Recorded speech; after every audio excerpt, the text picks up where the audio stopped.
Hello, everyone. Welcome back to another Live Ones 2022 college football preview, and we are headed out to the conference that pretty much everyone is watching behind the scenes, a conference that might get its best schools poached once the dust settles on whatever becomes of what's left of the Pac-12 and the Big 12, a conference that might do the poaching themselves to the remnants of Conference USA, or maybe a combination of both.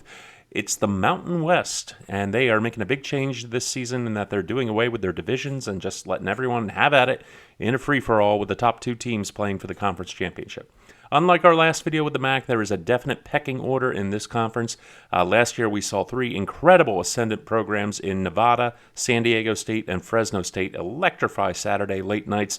Nevada was able to put down Cal in Week 1. San Diego State stunned Utah, and Fresno State shocked number 13 UCLA in the Rose Bowl in Week 3. Boise State was certainly a disappointment, did not live up to expectations after Brian Harsin left for the head coaching job at Auburn.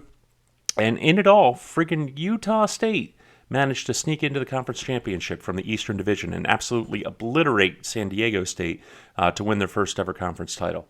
There were a lot of shockers last year. Will we be likely to see a similar theme play out this season? Well, let's take a deep dive in and find out.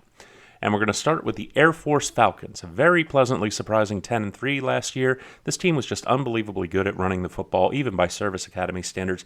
328 yards rushing on average per game, leading to 31 points a game. But these guys were just monsters on defense. Monsters. 16th in the nation, allowing under 20 points a game. You're going to win most games by accident when you're that good on D. Fullback Brad Roberts is back after leading the way with 1,357 yards and 13 touchdowns. He's seconded by quarterback Haziq Daniels, who, when he's not handing the ball off, is faking the handoff and running it himself, just for a change of pace. That's what this team does, and it's all they do. But they do it better than anyone else. On defense, it's the Vince Sanford show. The middle linebacker had 9.5 sacks and 17 more tackles for loss last season. He just excels at getting through the line on passing downs, basically forces the other team to run. They did lose 5 defensive starters, however, including their top tackler, top lineman, and top safety. Schedule-wise, this team gets a cakewalk in their non-conference games. They get Northern Iowa at home, Colorado at home, Navy at home, and a neutral site game against Army. They could sweep those contests easily. Their toughest games are going to be Week 8 at home against Boise State and the finale on the road against San Diego State. It might well wind up where Air Force and San Diego State play each other in Week 14 and then 2 weeks later in the conference championship. As it is, I think this is easily a 9-win team again. Boise State. Man, there aren't many schools that can finish above 500 and have it be the worst season in 25 years. That's how high expectations are for the Broncos every year. They flat out own the Mountain West. New head coach Andy Avalos has a lot of work to do this year. It starts with quarterback Hank Bachmeier. Bachmeier started all 12 games for the first time in his career last year and looked perfectly serviceable. He'll dink and dunk his way 7 yards at a time to 250, 260 yards a game. The trouble is he's lost his best target in Khalil Shakir, who's playing for the Buffalo Bills now.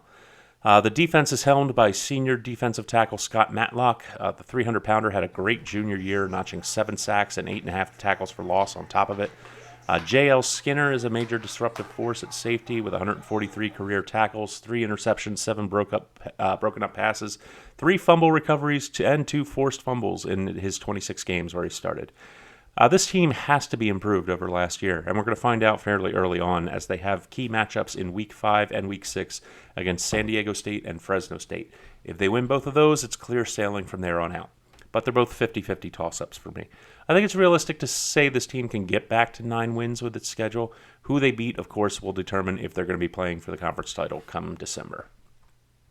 The Colorado State Rams. What a clunker of a season this team had last year. And it all started with that pathetic embarrassment at home against FCS South Dakota State. 42-23. It wasn't even close. Still, all hope wasn't lost as they had gone 3-3 by Week 7, and their other 2 losses to Vanderbilt and Iowa were completely forgivable. But then the wheels fell off, and they lost 6 straight to end the year. Steve Adazio was shit-canned, and Jay Norvell was poached from Nevada. Really a lateral move, if you ask me, considering what Norvell was able to do at Nevada. But here we are. The Rams are a whole new team with a ton of transfers, including Norvell's project quarterback Clay Millen and 2 of his prized wide receivers in Tony Horton and the speedy Melquan Stovall. This is going to be a type of Rams team you haven't seen in a while. Extremely up-tempo, extremely pass-heavy. The defense is going to be centered around the linebacker core with 4-year starters Cameron Carter and Daquan Jackson. These two guys have 450 combined tackles in their career, and neither one really has hit their ceiling yet. I don't think. They keep getting better and better every year. Obviously, the game everyone has circled is the road game in Nevada to open up conference play. Man, what a great thing the schedulers did doing that. First week of conference play, and you have Norvell and Colorado State having to go back on the road to Nevada, where Norvell left and poached a whole lot of the talent from. It's really hard to predict what's going to happen in terms of win total with all these new faces, other than to take a look at the teams that they should beat. Middle Tennessee, Sacramento State, Hawaii, San Jose State, Wyoming, and New Mexico should all be wins. Apart from that, we're just going to have to see. 6-6 is a pretty safe bet. Fresno State, another team that was just so much fun to watch last year. They gave number 11 Oregon all they can handle in a really close loss. They beat UCLA on the road in a thriller of a game in Week 4. And then they steamrolled through most of the conference before getting upended by Boise State, finished 10-2. Had the number 26 offense in the country, led by Jake Haener. What a story. Haener stuck with Fresno State through a coaching change where he had an open invitation to go start for a Power 5 school. Stuck around and became the best quarterback in the conference, threw for close to 4,100 yards and 33 touchdowns last season. He has rocketed up the draft board, and it's a surefire mid-round pick next year. His star targets are back. Jalen Cropper caught 85 passes and scored 11 times. Josh Kelly is an excellent 52-catch number 2 option. And coming in through the transfer portal is Nico Remigio, 97-catch receiver from Cal. Jordan Mims is getting the starting nod at running back with the departure of Ronnie Rivers. He should be able to slot right into that all-purpose back, catching passes out of the backfield role that Rivers used to excel at. The defense is anchored by senior safety Evan Williams, 157 tackles, 5 tackles for loss, 4 interceptions, 8 broken up passes, 3 forced fumbles, and 3 fumble recoveries in 3 years. Schedule-wise, man, what a cakewalk. This team draws only one tough out-of-conference game this year on the road against USC and what's probably going to be an attempt at a statement game from Lincoln Riley, setting the tone for the year to come. So I make that a loss for the Bulldogs, but every single other game on this schedule is winnable. They get San Diego State at home. The toughest game they're going to have is Boise State on the road. This team could easily go 10-2 again, I think, and be in the conference title game. I think that's a pretty safe bet. The Hawaii Rainbow Warriors going through yet another coaching change after the disastrous end to the Todd Graham era, with a massive exodus of players who didn't want to be around the program anymore thanks to a slew of abuse allegations and issues, including Graham's own son transferred out of Hawaii. The glory days for this program with Nick Rolovich and Cole McDonald are definitely behind them, but it's a new era, and Hawaii has named its greatest quarterback ever as its new head coach in Timmy Chang. He'll undoubtedly make a change back to the pass-heavy style this program used to be known for, and for that, he's going to need one of the 3 quarterbacks he's got in camp to step up and win the job. The Hawaii D was the worst in the Mountain West. They allowed 446 yards per game and 32 points a game. Just couldn't come up with a third down stop, couldn't get off the field. The pass defense was among the worst in America. And after all that, now it has to go by piecing things together through the transfer portal after just that mass exodus. There are no expectations for success for this team right away, but they do have some talent to work with.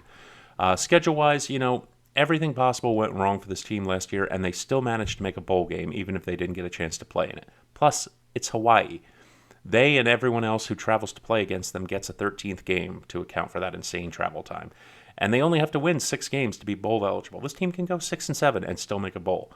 And they have, they've got some absolute cakewalk games in Duquesne, UNLV, and New Mexico State.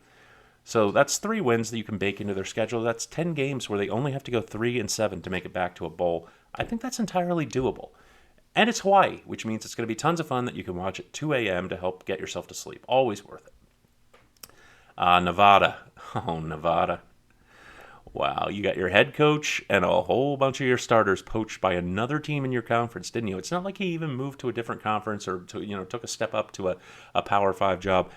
Jay Norvell, he moved from Nevada to Colorado State. I'm guessing like they just rolled out the money train for him, or Nevada's facilities might just suck. But that really has to sting. So new coach Ken Wilson has a complete freaking overhaul to do. Their fantastic quarterback, Carson Strong, from last year, he's a Philadelphia Eagle now. We don't know who's going to be the quarterback. It probably doesn't matter because this is going to have to be a run-first team with senior Toa Tawa, the Hawaiian, being the only returning starter on the offense who's likely to make an impact right away. He's an all-purpose back who can run downhill and catch passes out of the backfield. He's notched 24 touchdowns in his career, so he's going to be leaned on heavily this season. The defense is anchored by 285-pound defensive tackle Dom Peterson, who has notched 151 tackles and 16.5 sacks in 4 seasons. He was second-team All-Mountain West in 2020, should provide that veteran leadership that's needed for this transition. This is a team that's definitely not going to repeat last year's success. The good news is that the players who did stick around are going to be playing pissed off. A 3-0 start is a must against New Mexico State, Texas State, and Incarnate Word. So, you can bake 3 wins into the schedule. After that, it's going to be a tough run with some of the winnable games that they have, like San Jose State and Hawaii being on the road. The 3 toughest games on their schedule, San Diego State, Boise State, and Fresno State, are all at home. I think they might be able to grind out a total of 5 wins, but that's probably their ceiling.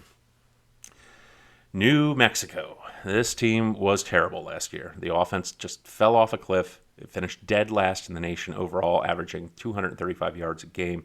It was dead last in scoring, averaging 12 points a game. 12 points a game on average for college football. The Lobos didn't come up with more than 17 points over the last 10 games and only scored 14 points twice during that stretch. Danny Gonzalez is just really not showing results so far going into 3 years of this rebuild. Their only bright spots got poached by other schools. This team is a glorified last chance U at this point. They might beat Maine and get by the even worse New Mexico State, but that's it. 2-10 is pretty much all you can hope for from this team. I hate to shortchange them by not profiling them more, but there's just really nothing to talk about. San Diego State, man, Brady Hoke has given this team such a shot in the arm. Apart from the clunker of the conference championship game where they were racked by COVID, this team dominated everyone it faced on defense, allowing less than 20 points a game. They took down Arizona and Utah from the Pac-12 en route to the conference championship play. Lost a thriller against the Fresno State, but other than that, they played just as good a season as you could want. They just had that really bad timing with the conference championship game. This year, Braxton Burmeister is coming in from Virginia Tech to helm the offense, which should automatically improve the passing game. He's not my favorite quarterback out there. I didn't really care for him that much when he was at Virginia Tech, but he's definitely better than some of the other options. The Aztecs have a number 1 target in senior wide receiver Jesse Matthews, who caught 9 of the team's 16 touchdown throws. He should be an all-Mountain West playmaker. On defense, this might be one of the best front sevens in the country. I'm not kidding about that. Including Power 5 conferences. And it's returning all of its starters. I don't want to single out one single person because they're all phenomenal. Just think of them as a big unit. There are 3 tough games on the road this year: at Utah in a revenge spot for the Utes, at Fresno State, and at Boise State. Those are the only 3 games on their schedule they might lose. 9-3 or 10-2, and I think it's going to be another trip to the conference title game for Brady Hoke and his boys. 500 miles up the road on I-5 in San Jose State, it's a different story entirely. Last year showed that the 7-1 COVID season was definitely an outlier as he returned to form at 5-7 in 2021 with one of the worst offenses in the country. This is a program that just doesn't attract good football talent consistently. And, it's a commuter tech school for Silicon Valley professionals going to school while they work. Good news is it's getting a great transfer in at quarterback in Chevon Cordero, the former heir apparent to Cole McDonald at Hawaii. Cordero is a giant upgrade and should bring a whole new dimension to the team with his ability to run the ball as well as pass. The defense, wasn't actually terrible. I would call it middle of the road, and it's returning 9 of its starters. So, this is going to be a better team than it was last year, but the 3 road dates at Auburn, Fresno State, and San Diego State are all likely to be losses. The road game at Utah State is going to be rough too. But, they got Portland, they got UNLV, and they got New Mexico State, which should all be easy wins. Wyoming and Hawaii are both toss-up games. If the defense can hold steady and the offense can improve with the new quarterback style, getting back to 6-6 and a bowl game is not the slightest bit implausible. UNLV, the basketball school, who I swear forgets to even field a football team most of the time. I think they're contractually obligated to do so by the conference or they wouldn't even bother. This school has had 1 winning record in the last 22 years. They have 2 types of years. The ones where they go 2-10 which is most of the years, and the ones where there are other teams in the conference that are also in the toilet, going through transitions, going through coaches changes, and they just luck out and go 5-7. Last year was a 2-10 year. This one's going to be as well. They have no one worth mentioning on either side of the ball. They should beat Idaho State and New Mexico, and that's it. 2-10, and when does basketball season start? The Utah State Aggies, the team that pulled off a masterclass of a 9-3 regular season to win their division and absolutely obliterate the heavily favored San Diego State to win the Mountain West Championship. No one expected them to even be in that position. I certainly didn't. I thought this was a 6-6 team, 7-5 team at best. Going back to last year's conference preview. The Utah State offense got an infusion of energy, talent, and ideas with this new coaching staff getting everything going with the passing game. The team averaged 446 yards and 33 points a game. Everything just clicked. Logan Bonner, the Arkansas State transfer, absolutely balled out last year with 36 touchdowns. He throws more interceptions than I generally like, but that's something he can clean up coming into his sixth and final year. The problem is a lot of his top targets are gone. He's going to need to get some help from Brian Cobbs, the transfer from Maryland. Cobbs didn't get a whole ton of field time in College Park, but he did make the most of it when he did. He averaged 15 yards of reception. He's going to need to be the Aggies' top receiving threat right out of the gate. On defense, losing Nick Henniger on the line is a big, big deal. They're going to need junior Brian Vaughns to make a big step up in his game and anchor the front four. He made 43 tackles with 4 sacks and 10.5 tackles for loss last year, so he's in the position to take that next big step up, I think. Schedule-wise, honestly, it should be a cakewalk. They don't have to play the toughest 3 teams in the conference, and their only unwinnable out-of-conference game is Week 2 on the road against Alabama. The biggest challenges in conference are going to be on the road at Colorado State, Air Force at home, and Boise State for the finale. There's no reason this team can't go 9-3 again and be in the thick of it to challenge for the conference title. Wyoming, the Cowboys eked out a 6-6 regular season where they started out really hot at 4-0. They got the benefit of a couple of MAC opponents with terrible defenses, but they collapsed in conference play with an offense that just could not get anything going at all. Ever since Josh Allen got the eyes of the nation on this school, they're constantly starting over. They lose all of their talented skill position players to the transfer portal. This year is no exception, and honestly, I hate to knock on the state of Wyoming because it's a really, really lovely, beautiful state with a lot of good people that live there. But I have to think that it's just not a very desirable place to go to college. I don't think. Their starting and backup quarterbacks are both gone. Their star wide receiver left for Texas. Their top running back left for Arizona State. And their top 2 corners left for Oklahoma and UCLA. This is a rough year of rebuilding for this program coming up. I can't really profile anybody because everyone's new. There's just not a whole lot of film on a lot of these guys who are going to be starters. There's still some winnable games on their schedule with the base of players they do have. Northern Colorado in Week 3 should be a win. New Mexico should be a win. Hawaii and Colorado State are both 50-50 games. And I'm sure there's going to be an upset somewhere else in conference play. But I think this team is definitely taking a step backwards this year. You can't lose all of that, good skill position talent and not. 4-8 or 5-7 is, I think, the best you can hope for. So that's the Mountain West. Should be the usual suspects, Boise State, Fresno State, and San Diego State, standing head and shoulders at the top of the division. But Utah State and Air Force should be in there, as well, depending on how all the head-to-head games shake out. I honestly can't predict who's going to take it or who even is going to be in the title game now that there are no more divisions. You got 5 different teams who could realistically walk away with it. It's going to be exciting football no matter how it plays out. And some of these teams, as they showed last year, you can't count these schools out of games against Power 5 teams. They can hang. Colorado, watch out for Air Force. USC, watch out for Fresno State. Utah, watch out for San Diego State. These guys aren't pushovers, as they showed last year. That's it for this conference preview. Keep an eye out for the Sun Belt sometime later this week. I'm Matt for the live ones, and I will see you next time.